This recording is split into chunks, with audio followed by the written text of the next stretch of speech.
안녕하세요. 워너비 성형외과 장철호 원장입니다. 오늘 말씀드릴 내용은 이지티콘을 이용한 눈밑 지방 재배치에 관한 것입니다.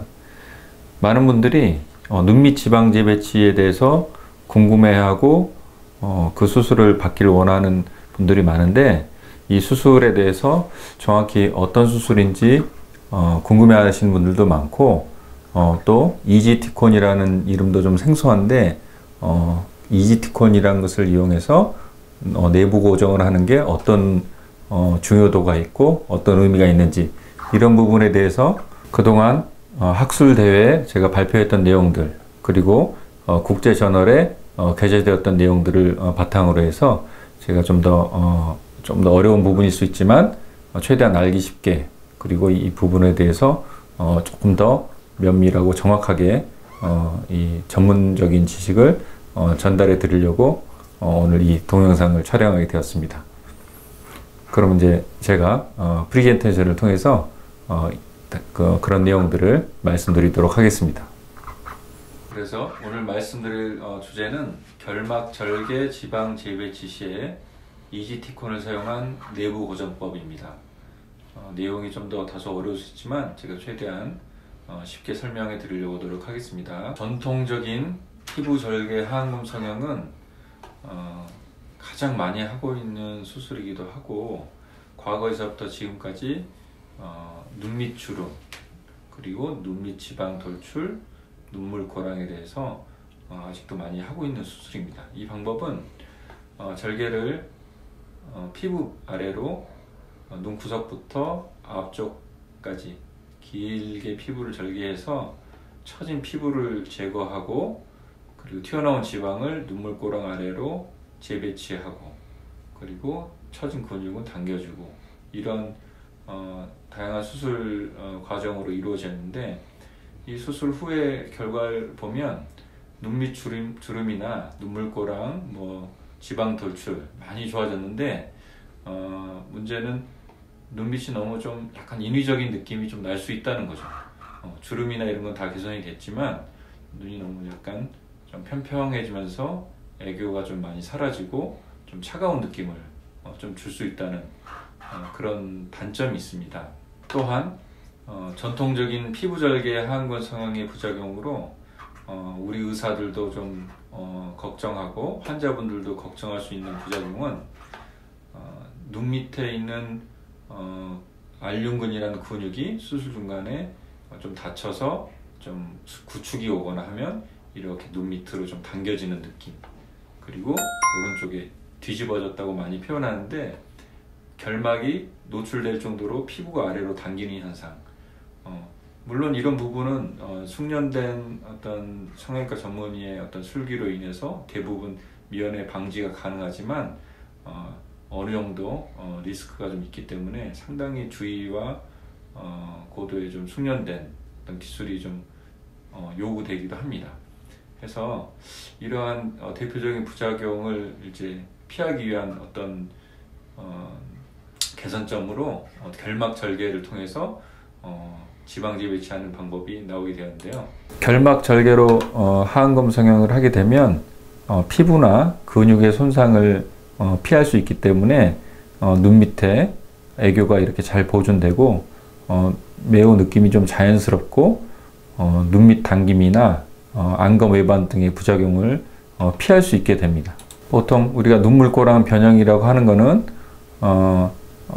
두 가지 인대에 의해서 이런 고랑이 좀 생기게 되는데, 보통 이제 해부학적으로 보면 티어트로프 리가멘트, 오비큘러리스 리테닝 리가멘트, 이런 인대들이 피부에서 뼈까지 이렇게 강하게 들러붙어서 그런 눈물고랑을 형성하게 됩니다. 그래서 이런 눈밑 지방 재배치에 있어서 이러한 인대들을 좀 바닥에서 분리해주고, 그 인대 아래로 눈밑 지방을 이렇게 펴서 재배치하는 게 굉장히 중요한 포인트라고 할 수 있습니다. 결막을 통한 지방 재배치는 2000년도에 골드버그라는 분이 논문에 처음 발표를 하게 되었는데요. 그래서 결막으로 접근해서 튀어나온 지방을 이런 인대를 바닥에서 분리한 후에 아래로 이렇게 밀어주어서 이렇게 지방 재배치를 한 모식도고, 그리고 이동된 지방을 그 자리에 들러붙게끔 하기 위해서 이렇게 실로 묶어놓은 것을 볼 수가 있습니다. 그러면 이 눈물꼬랑 인대를 풀어주고 튀어나온 지방을 아래로 이동했을 때 이동된 지방을 어떻게 고정할 것이냐, 크게 두 가지 고정 방법이 있습니다.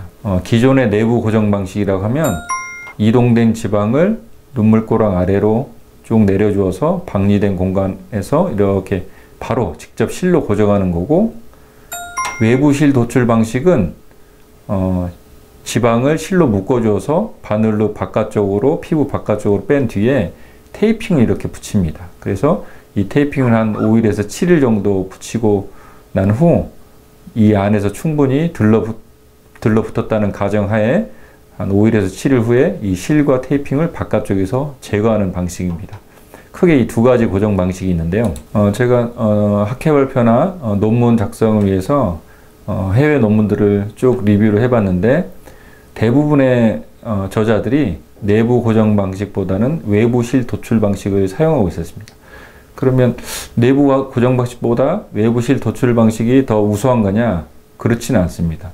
내부 고정 방식이 보다 아이디얼하고 좀 더 견고한 고정이 가능하지만, 이 결막을 통해서 절개하고 접근한다는 게 굉장히 쉽지 않고 어렵고 또 시야가 잘 확보되지 않기 때문에 수술 방식상 너무 어렵기 때문에 대부분의 성형외과 의사들은 외부실 도출 방식을 이용하고 있습니다. 그래서 보면 아까 보여드린 논문도 오른쪽에 사진을 보면 이렇게 바늘로 피부를 관통해서 지방을 이렇게 묶어주는 걸 볼 수가 있고요.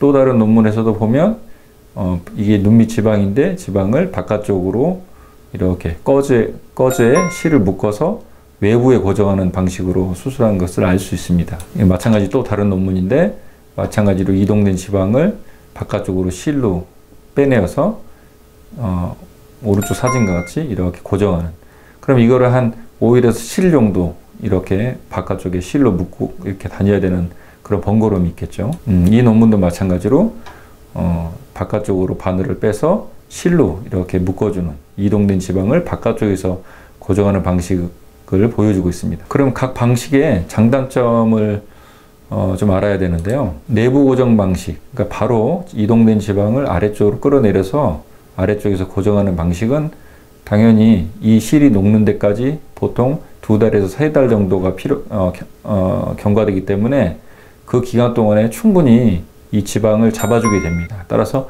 견고한 고정이 가능하고 이 실이 금방 풀려서 원래 지방이 원래 있던 위치로 돌아가는 그런 재발이 훨씬 적고, 또 바깥쪽으로 실을 빼거나 테이핑을 붙이지 않기 때문에 병원에 다시 방문할 필요가 없고, 환자분들은 특히나 좀 더 편하게 외부 활동을 할 수 있다는 장점이 있죠. 단점으로는 결막절개라는 부분이 굉장히 좀 좁고 협소하기 때문에 이렇게 안에서 고정하는 게 실제적으로는 굉장히 어렵고 긴 러닝 커브가 필요합니다.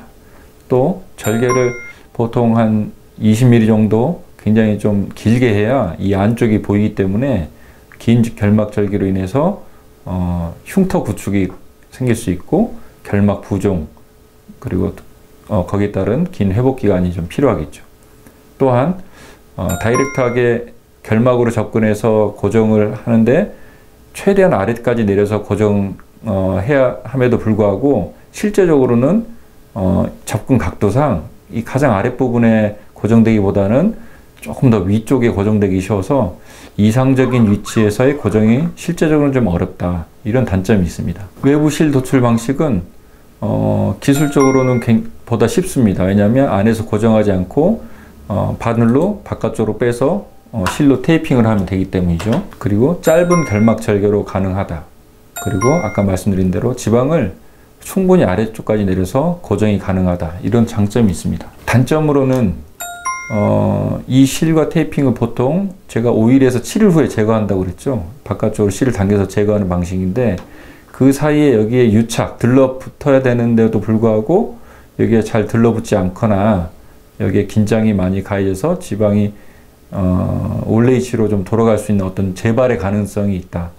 물론 이건 아주 흔치는 않지만 어떤 그럴 가능성이 좀 더 있다 라는 게 최대 단점이라고 할 수 있고, 또 환자 측면에서 보면 오히려 실 정도를 실과 테이핑을 붙이고 다녀야 돼서 사회생활에 제약이 있고, 또 이 부분을 제거하기 위해서 병원에 다시 방문을 해야 한다는 단점이 있습니다. 특히 지방 환자나 좀 병원에서 먼 곳에 거주하는 환자, 해외 환자들은 특히나 많이 불편한 사항이 있겠죠. 또 피부가 좀 과민하거나 예민한 사람, 또 여드름, 지성 피부, 또 이런 테이핑이나 이런 부분에 알러지가 있는 분, 그래서 이것을 한 5일에서 7일 정도 거치하게 되면 종종 피부 트러블이나 염증이나 감염 등이 생길 수 있다, 이런 단점이 있습니다. 저는 그동안 이제 다른 많은 성형외과 전문의 분들과 똑같이 외부 실 도출 방법을 한 7년 정도 사용을 했었고, 하지만 이제 가장 큰 단점인 재발의 가능성, 그리고 환자분의 불편함, 이런 부분을 계속 고민하고 내부 고정법을 으로 가야 된다고 생각해서 내부 고정법을 하는데, 내부 고정법도 나름 단점이 있기 때문에 어떻게 하면 두 가지 방식의 장점만을 좀 결합할 수 있을까 고민하다가 장스니드를 개발하게 되었고, 또 이 장스니드의 어떤 흡수성 봉합사를 연결시켜서 결국 이지티콘이라는 제품을 만들어서 이것을 이용해서 이제 내부 고정법을 개발하게 되었습니다. 이지티콘은 다음과 같이 생겼습니다. 보통 바늘, 우리 의료용 봉합사라고 하면 한쪽 끝만 날카롭고 다른 끝 쪽에는 실이 연결되어 있습니다. 하지만 이지티콘은 양쪽 끝이 다 바늘로 되어 있고, 피부 쪽 바늘은 좀 날카롭고, 결막 쪽 바늘은 신경과 혈관, 그리고 안구 보호를 위해서 좀 뭉툭하게 디자인되어 있습니다. 그래서 이렇게 찔려도 아프거나 손상이 생기지 않습니다. 실은 결막 쪽에 한 4, 5mm 떨어지는 곳에 있고, 레이저 마킹이 피부 쪽에 있어서 피부 쪽에서 이 실이 연결된 위치를 쉽게 가늠할 수 있게 제작된 그야말로 결막을 통한 지방 재배치를 위해서 개발된 어떤 제품이라고 할 수 있습니다. 이지티콘의 작동 원리는 결막 측에서 이지티콘을 삽입 후에 레이저 마킹이 보이면 방향을 전환해서 다시 결막 쪽으로 진입을 시키면 실이 자연적으로 원하는 위치에 걸리게 돼서 이동된 지방을 쉽게 고정할 수 있게 되어 있는 원리입니다. 이지티콘을 사용한 내부 고정법 수술 방식은 눈 밑 지방을 이지티콘을 이렇게 통과시킨 후에 이지티콘을 결막 쪽에서 피부 쪽으로 이렇게 관통시키는데 다 빼지 않고 레이저 마킹이 보이면 다시 결막 쪽으로 재진입시키면 실이 걸리게 되고, 이 부분을 우리가 결찰이라고 그러죠.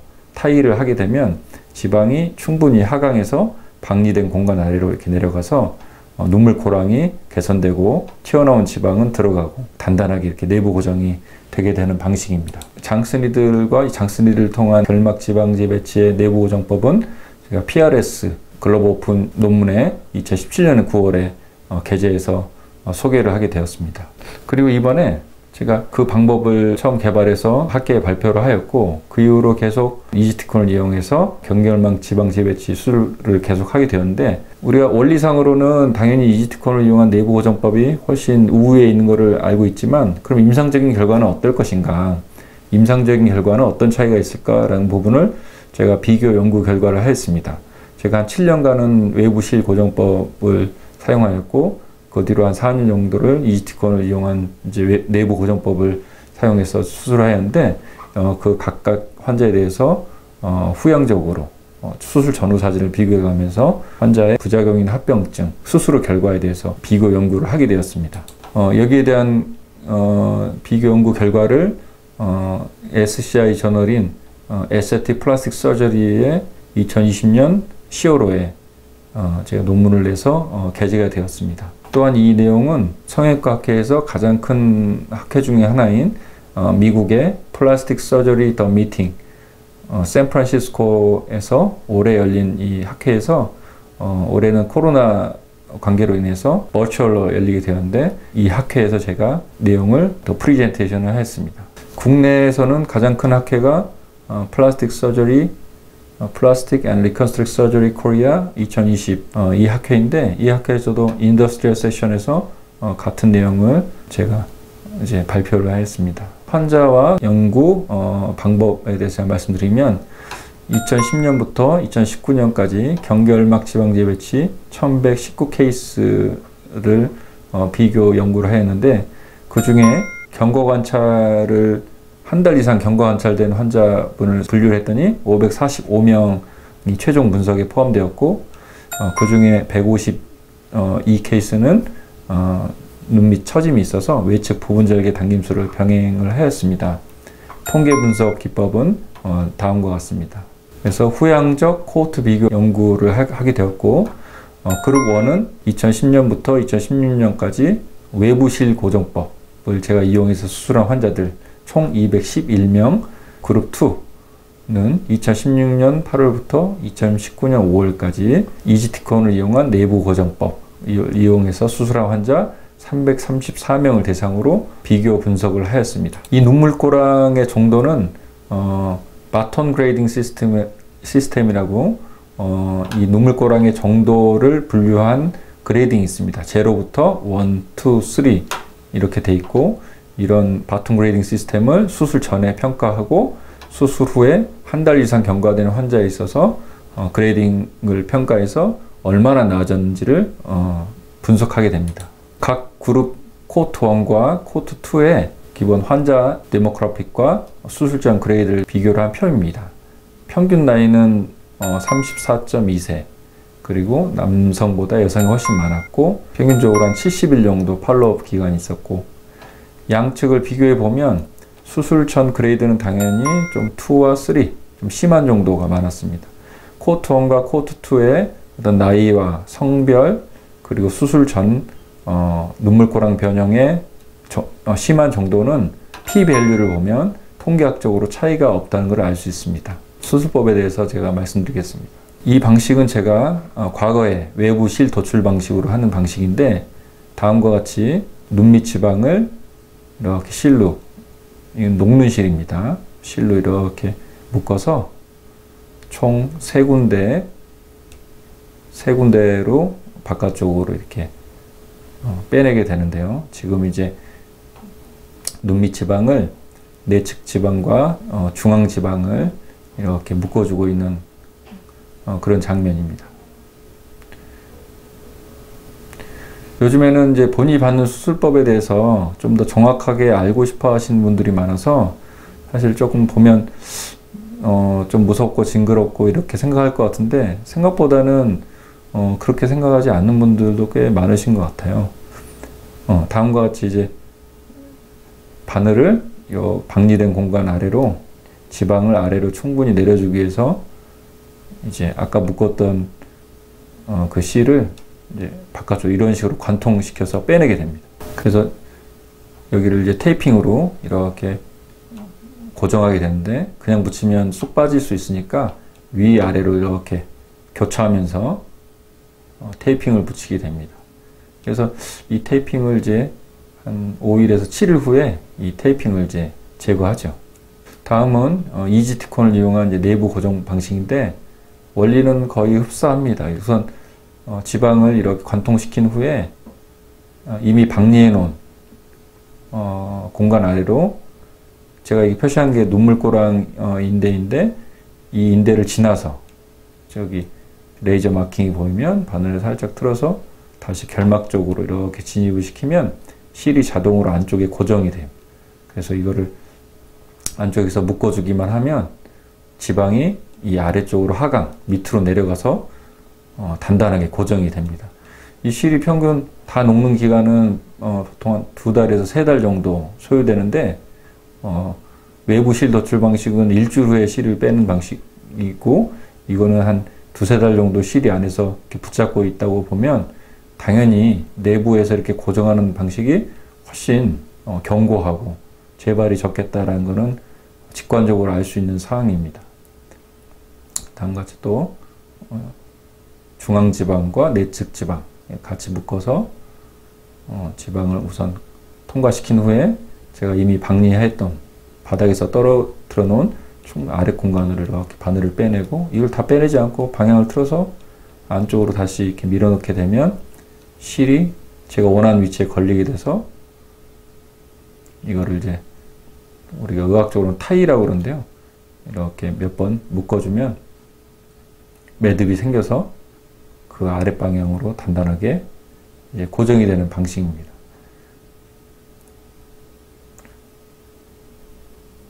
지금 다 수면 마취를 하고 있기 때문에 환자분은 지금 이렇게 통증을 느끼지 못하고 주무시고 있는 상태죠. 아프지 않습니다. 수면 마취하고 곡소 마취도 다 하기 때문에 주무실 때 편하게 수술을 받으실 수 있어요. 마찬가지로 세 번째 포인트에 바늘 방향을 틀어서 이렇게 빼내면 고정이에요. 여기는 바늘이 미세하게 잠깐 나왔다 들어간 공간이라 우리가 뭐 마취 주사나 이런 거 맞아도 거의 흉터가 안 생기듯이 이렇게 바늘이 잠깐 나온 부분은 흉터가 생기거나 하지 않습니다. 그래서 이렇게 마찬가지로 매듭을 만들어서 이제 고정하게 됩니다. 이렇게 하면 지방 재배치의 주요 부분은 이제 끝나게 되는 거죠. 그래서 바깥쪽으로 특별히 뭘 붙일 필요도 없고 환자분들은 굉장히 편하죠. 외부에 뭔가 붙어 있는 게 없으니까. 그럼 이제 결과를 한번 보시면 코트 1이 외부 실 도출 방식으로 수술을 하신 분들이고 코트 2가 이지티콘을 이용한 내부 고정법입니다. 수술 후에 포스트 업그레이드라는 건 수술 후 그레이드죠. 티어트롭 디포미티는 눈물꼬랑 변형. 눈물꼬랑 변형이 0에 가까울수록 좋은 것이고 3에 가까울수록 좀 좋지 않는 결과이겠죠. 상태가 좀 심각한 거니까, 심한 거니까요. 코트 1은 대부분의 경우에 그레이드 1과 2가 대부분이고 코트 2는 그레이드 0와 그레이드 1이 대부분이죠. 딱 봐도 코트 2, 그러니까 내부 고정법이 훨씬 수술 후에 결과가 좀 더 좋다라는 것을 직관적으로 알 수 있고 P-밸류에서도 통계학적으로 유의하게 나왔습니다. No improvement라고 하는 거는 수술 전후가 차이 없다는 거죠. 코트 1은 20명, 9.5%에서 그런 결과가 나왔고 코트 2에서는 3.3%, 11명에서 결과가 나왔습니다. 이 포스트-오피 그레이드, 프리-오피 그레이드, 이 그레이딩은 제가 하지 않고 다른 병원에 있는 성형외과 전문 선생님 두 분께서 이 결과를 판단해 주셨습니다. 그래서 굉장히 좀 객관적으로 본 결과고 그래서 보면 저의 의견은 여기에 포함되어 있지 않습니다. 다른 수술에 참여하지 않는 다른 두 성형외과 전문의 선생님들이 이 결과를 비교 분석해 주셨습니다. 엑셀런트 아웃컴이란 거는 그레이드 2, 그러니까 2단계 이상 좋아진 환자들, 그러니까 굉장히 결과 좋다는 얘기죠. 코트 1에서는 33.2%인데 비해서 코트 2에서는 58.7% 과반 이상이 엑셀런트 아웃컴을 보였다. 그래서 이러한 부분을 봤을 때 수술 후의 미용적 결과는 코트 2가 코트 1보다, 그러니까 내부 고정법, 이지티콘을 이용한 내부 고정법이 외부 실 도출 방식보다 통계학적으로 유의하게 좋은 결과를 보였다라고 라는 것을 알 수 있습니다. 이거는 이제 다별량 분석법인데 엑셀런트 아웃컴, 그러니까 두 단계 이상 뛰어난 결과를 보였던데 기여하는 팩터가 뭐냐 했을 때 픽세이션 메소드, 그러니까 고정법이 인터널 픽세이션 메소드가 내부 고정법이 통계학적으로 유의하게 영향을 미쳤다는 것을 알 수 있습니다. 이 케이스는 이제 엑셀런트 아웃컴 케이스인데 수술 전에 그레이드 2였던 분이 수술 후에 그레이드 0가 됐어요. 수술 전, 수술 후 2개월. 눈에 딱 봐도 굉장히 많이 좋아진, 눈물꼬랑이 좋아지고 눈밑 지방 돌출이 좋아지고 눈밑이 굉장히 평평해지고 눈밑이 굉장히 밝아지고 그런 걸 알 수 있습니다. No improvement 케이스인데 수술 전후 차이가 극명하지 않다. 외부실 도출 방식의 수술법으로 수술 받으신 분인데 수술 전, 수술 후 일주일에 보면 이렇게 붙어 있는 걸 알 수 있죠. 수술 후 2개월. 수술 전과 후가 큰 차이를 알 수가 없다. 이걸 No improvement 케이스라고 합니다. 그러니까 수술 전후 변화 없음의 원인 여러 가지가 있을 수 있는데 첫째는 이 수술 적응증에 맞지 않는 케이스. 그러니까 수술을 해도 좋아지지 않는 케이스인데 수술을 한 경우. 두 번째는 수술 중에 지방이 잘못된 위치에 고정. 그러니까 제대로 충분히 아래로 하강해서 고정을 해야 되는데 충분히 내려오지 않는 위치에서 고정이 되었다. 수술 중의 문제. 마지막으로 이동된 지방이 내려서 고정했는데 다시 원위치로 돌아왔다. 재발. 이런 크게 세 가지로 노 임프루먼트, 수술 전후 변화 없음의 원인을 꼽을 수 있는데요. 수술 적응증에 맞지 않는 케이스. 눈물꼬랑 변형으로 보이지만 사실은 자세히 보면 피부 두께와 성질이 많이 다른 경우.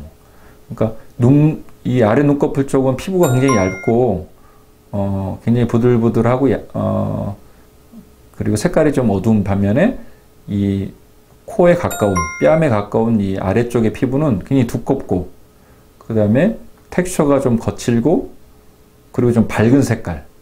그래서 이런 두 가지 다른 피부가 만나서 어떤 턱이 져 보이는 이런 경우는 수술 지방 재배치를 해도 이러한 피부 차이는 크게 개선되지 않습니다. 그래서 환자 만족도가 좀 떨어질 수 있는, 전후 차이가 별로 없어 보이는 이런 결과를 낼 수 있는 부분이고요. 또 하나는 수술 중에 지방의 잘못된 위치의 고정. 아까 말씀드렸듯이 지방이 여기에 튀어나와 있는 부분이 충분히 밑으로 내려와서 고정이 돼야 되는데 여기에 고정이 돼야 되는데 여기에 뭐 고정이 안 되고 좀 위에 상부에 고정이 되면 지방이 여기를 채워줘야 되는데 못 채워주는 겁니다. 그러니까 눈물꼬랑이 많이 개선이 안 되고 튀어나온 지방도 충분히 내려와 줘야 되는데 그렇지 않으니까 좀 약간 볼록함이 남아있을 수 있고, 이 부분이 굉장히 중요한데 예정된 위치보다 상방의 고정. 근데 이 부분은 제가 했던 외부실 도출 방식이나 이지티콘을 이용한 내부 고정법이나 비슷하게 가장 아랫부분에 이렇게 고정하기 쉽습니다. 이렇게 고정되기 쉬운 거는 다이렉트하게 과거의 내부 고정법을 시행할 때 이런 결과를 가져올 가능성이 있는데요. 따라서 이 부분은 두 코트의 결과의 차이를 내는 그런 원인은 아닌 걸로 생각이 됩니다.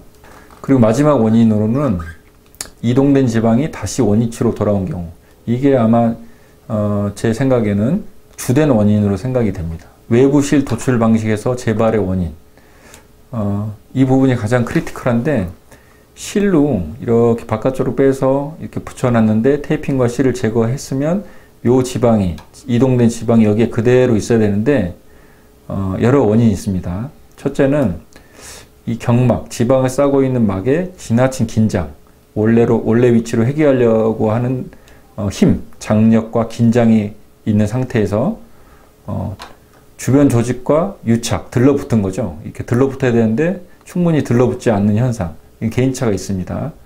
그런 와중에 일상생활 중에 수술 후에 자다가 뭐 눈을 아래를 비빈다든지 강한 마찰이 있다든지 그런 외력이 발생했을 때 실이 제거된 이후에는 여기에서 강하게 잡아줄 게 없기 때문에 이런 외부에서 외력이 있을 때 이 지방이 원래 위치로 이렇게 회귀가 돼서 지방 재배치 전 상태에 가깝게 돌아가는 거죠. 그러면 이거는 당연히 수술 전과 차이가 없고 재발로 볼 수 있는 그런 원인입니다. 두 그룹 간의 합병증을 비교해 보면 혈종, 피가 고이나 감염, 유가종은 뭐 덩어리 만져지는 거, 복시 굉장히 드문죠. 리오퍼레이션, 재수술. 전체적으로는 큰 차이는 없어 보이지만 이제 보면 컨스피큐어스 스카라고 하는 거는 일주일 동안 실을 바깥으로 빼놨기 때문에 그 실이 나온 주변으로 한 달에서 두 달 정도 경과 후에도 계속 눈에 띄는 흉터를 호소하는 분들이 있습니다. 그런 경우가 외부실 도출 방식에서 8.1%. 그러니까 좀 무시 못할 그런 퍼센테이지죠. 그러니까 개개인마다 차이는 있겠습니다만 어떤 분들에게는 되게 오래가는 그 실밥 자국이 거슬릴 수 있다. 이런 부분을 좀 유의하게, 통계학적 유의하게 좀 나타냄을 알 수가 있습니다. 이거는 제가 해외 환자, 해외에서 실 제거하기 위해서 영상을 촬영해서 그분께 드린 건데요. 해외에서 이렇게 좀 제거를 해달라고 보낸 겁니다.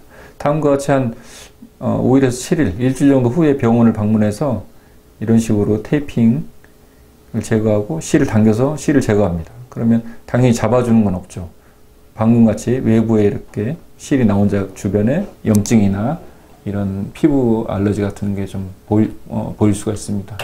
이분은 외부실 도출 방식으로 받은 분인데요. 수술 후 일주일 후의 모습인데 이렇게 실을 바로 제거하고 나서 보면 실 주변에 여드름 흉터같이 이렇게 빨갛게 올라오는 게 알 수 있어요.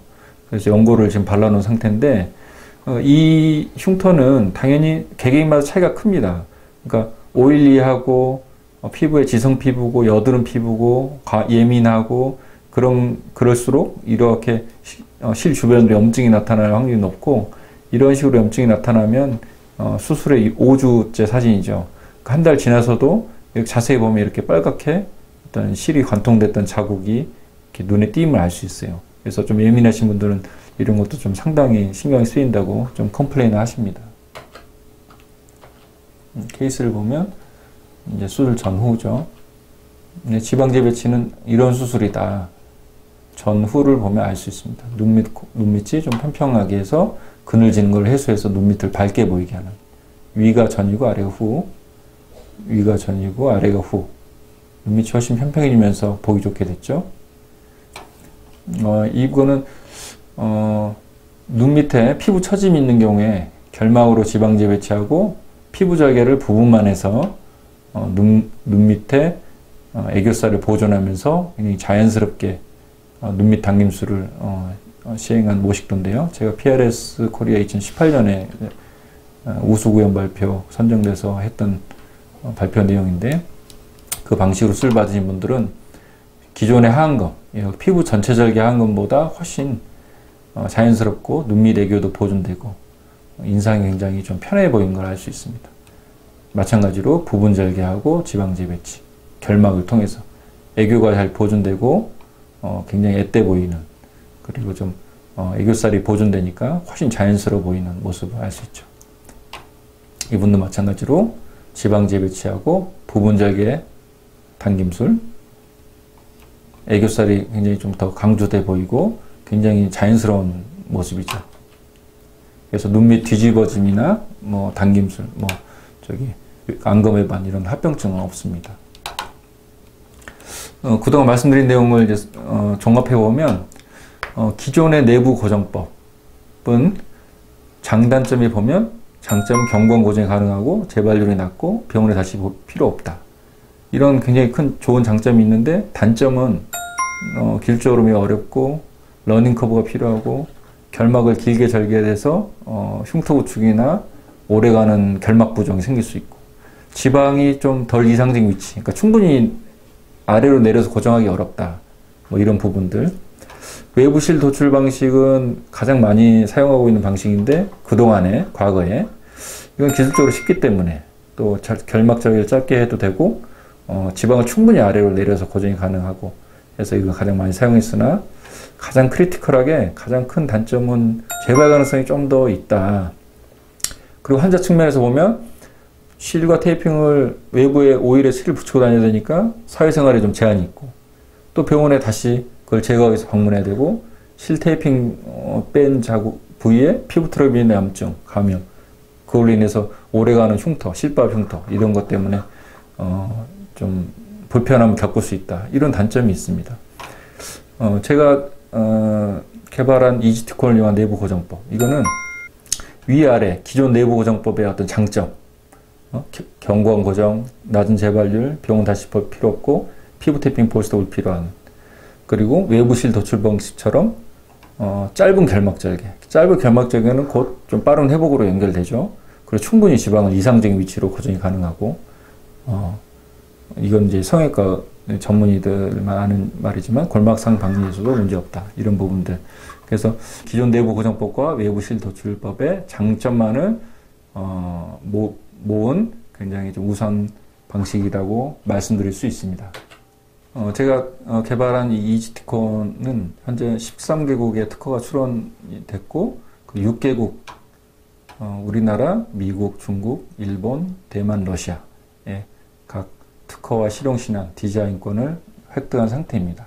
지금까지 이 방식에 대해서 총 한 11회 이상의 국내외 학회 강연을 하였고, 2건의 SCI 논문을 포함한 2건의 해외 논문에 게재가 되었습니다. 이 이지티콘은 현재 이 방식으로 수술하신 분들은 국내 한 200개 병원, 그리고 한스바이오메드라고 가슴 보형물, 그리고 리프팅실로 유명한 민트리프트를 제조한 회사인데, 이 회사에서 현재 해외 많은 성형외과 전문의 선생님들에게 공급을 하기 위해서 지금 해외 판매를 진행 중입니다. 네, 그동안 경청해 주셔서 감사합니다.